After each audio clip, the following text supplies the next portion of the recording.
मैं मर्द हूँ, मैं कुछ भी कर सकता हूँ, मैं तुम्हारा शौहर हूँ, चाहे तो तुम्हारा मुंह भी तोड़ सकता हूँ। अम्मी, औरतों की अकल क्या पैरों तले होती है? दोस्तों, इस किस्म के माइंडसेट को या जो लोग इस किस्म के सवालात उठाते हैं उनको पैट्रियार्क कहा जाता है, और इस किस्म के माइंडसेट को कहा जाता है पैट्रियार्कल माइंडसेट। दोस्तों, हर माइंडसेट की तरह इस माइंडसेट का भी एक ओरिजिन है और इसके पीछे भी एक रेवोल्यूशन छुपी हुई है। और उस रेवोल्यूशन को सुनने के बाद में भी आप ये कहें कि यार ये रेवोल्यूशन इसके पीछे कैसे हो सकती है। लेकिन जैसे जैसे मैं उस रेवोल्यूशन के बारे में बात करता जाऊंगा आपको चीज़ें समझ में आती जाएंगी। You will be able to relate. दोस्तों, आज से 10,000 साल पहले एक रेवोल्यूशन आई थी जिसको कहा जाता है एग्रीकल्चरल रेवोल्यूशन। दोस्तों, एग्रीकल्चरल रेवोल्यूशन से पहले लोग हंटिंग किया करते थे और गैदरिंग किया करते थे। हमारे जो एंसेस्टर्स थे, मेल एंसेस्टर्स, वो हंट किया करते थे जानवरों का, और जो हमारी फीमेल्स थी एंसेस्टर, फीमेल एंसेस्टर्स, वो गैदर किया करती थी। यानी कि आप यहाँ पर एक पॉइंट समझ रहे हैं, दोनों को एक दूसरे की ज़रूरत थी। It was not like I don't need a man और I don't need a woman. It was not like that, it was mutual. तो औरत भी उस टाइम पे मर्द के साथ कंधे से कंधा मिला के चलती थी और मर्द को औरत की ज़रूरत थी। और गैदरिंग भी एक मुश्किल टास्क हुआ करता था, इसलिए मर्द को औरत की ज़रूरत थी। दोस्तों, उस टाइम पे बच्चे पैदा करना it was not a primary function of women, और भी फंक्शंस हुआ करते थे। और ये आज से 20,000 साल पहले, 30,000 साल पहले हुआ करता था। यानी कि इट इज़ ऑल नेचुरल के मैन को वुमेन की, वुमेन को मैन की नीड होती है। लेकिन दोस्तों, एग्रीकल्चरल रेवोल्यूशन के बाद जब प्राइवेट ओनरशिप आया वजूद में, तब मैन जो है वो डोमिनेंट हो गया, सरबराह बन गया और पावरफुल बन गया। बताता हूं कैसे। प्राइवेट ओनरशिप के साथ एक चीज आई जिसको हम बोलते हैं इनहेरिटेंस। और इनहेरिटेंस आपको पता है मर्द से शुरू होती है। जैसे ही इनहेरिटेंस आई वजूद में, इनहेरिटेंस का कंसेप्ट आया वजूद में, तो मर्दों ने धड़ाधड़ बच्चे पैदा करना शुरू कर दिया। और ज़ाहिर बच्चे कहाँ से? ज़ाहिर पेड़ से तो बच्चे नहीं आएंगे, औरत से ही आएंगे।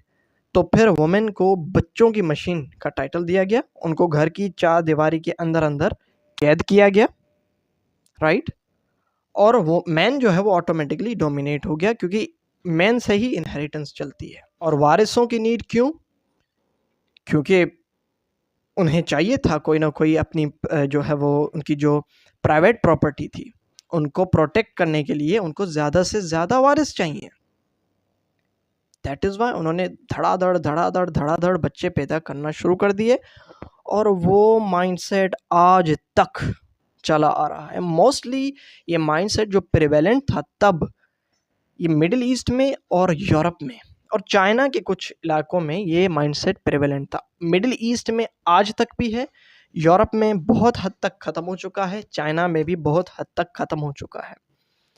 दोस्तों, ये जो आप लैंग्वेज सुनते हैं, आप जब गांव देहातों में जाते हैं, वहाँ अक्सर औरतों को मनहूस समझा जाता है। जब से आई है तब से पूरा का पूरा घर बर्बाद कर दिया इसने, चाय भी बनाना नहीं आता। दोस्तों, ये लैंग्वेज उनकी नहीं है, ये लैंग्वेज है एग्रीकल्चरल रेवोल्यूशन की। चाहे आप माने या ना माने, हिस्ट्री की किताबें खोल के देखें, आपको पता चल जाएगा कि ये माइंडसेट कैसे शुरू हुआ था। दोस्तों, वैसे तो बहुत सारे कॉजेज़ हैं पैट्रियार्कल माइंडसेट के एग्रीकल्चर रेवोल्यूशन के साथ जो कनेक्टेड हैं, लेकिन सबसे बड़ा जो कॉज है ना, वो है प्राइवेट ओनरशिप, जो मैंने आपको बताया। गाइस, इस वीडियो के एंड में मैं बस यही कहना चाहूँगा कि man and women are not biologically as different as we think. ठीक है, नाजीज ने भी ये कहा था कि आर्यंस आर सुपीरियर, और उन्होंने बायोलॉजिकली बताया था, जो कि लेटर साइंटिस्ट ने रिजेक्ट कर दिया था। आज भी लोग बायोलॉजी का सहारा लेते हैं और कहते हैं कि मर्द जो है वो ज़्यादा सुपीरियर है, पावरफुल है। एक डॉगमा है, और कुछ भी नहीं है कि मर्द ज़्यादा अक्लमंद होता है, मर्द के पास ज़्यादा आईक्यू होती है, मर्द ज़्यादा साइंटिस्ट बनते हैं, ब्ला ब्ला ब्ला, सब बकवास है। दोनों के पास इक्वल अमाउंट ऑफ विजडम है, दोनों के पास इक्वल आईक्यू है, दोनों के पास इक्वल अक्ल है, लेकिन दोनों में हार्मोनल डिफरेंसेस ऑफ कोर्स हैं। नहीं तो फिर ये मैन वोमेन कैसे हुए? नहीं तो फिर मैन में यूट्रस आ जाए, राइट, और या तो फिर वुमेन में भी वही प्राइवेट पार्ट हो जो कि मैन का होता है। It is not how it works biologically, बस इनमें यही डिफरेंस है, रिप्रोडक्टिव डिफरेंस है, उसके अलावा हार्मोन्स का डिफरेंस है। यहाँ का कोई डिफरेंस नहीं है, ये जस्ट कल्चरल नॉर्म की वजह से फैला है ये माइंडसेट। दोस्तों, कभी भी अपने घर में किसी वुमेन को अंडर एस्टिमेट ना करना। बहन को, माँ को,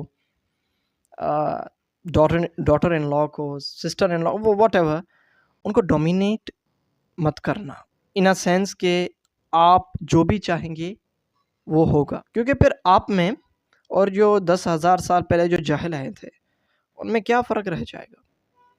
तो उम्मीद है कि आपको ये वीडियो समझ में आई होगी, और अगर आपको ये वीडियो समझ में आई है तो लाइक और शेयर करना ना भूलें। तब तक अपना ख्याल रखें, पढ़ते रहिए, मुझे दुआ में याद कीजिए। अल्लाह हाफ़िज़।